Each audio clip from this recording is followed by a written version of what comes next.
বন্যপ্রাণ যারা ভালোবাসেন তাদের দক্ষিণ ভারতের একটি প্রিয় প্রাকৃতিক আশ্রয়স্থল অবশ্যই দর্শন করতে হবে অন্তত একবার।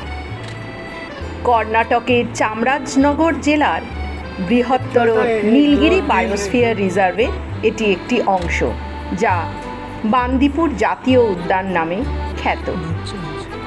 850 কিছু বেশি বর্গ কিলোমিটার জুড়ে বান্দিপুর অবস্থিত, যেখানে দাক্ষিণাত্য মালভূমি পশ্চিম ঘাট পর্বতমালার সাথে মিলিত হয়েছে। পার্কটির উত্তরে কাবিনী নদী এবং দক্ষিণে মোয়ার নদী দ্বারা বেষ্টিত। বান্দিপুর জাতীয় উদ্যান আপনাকে মনোমুগ্ধকর করবেই।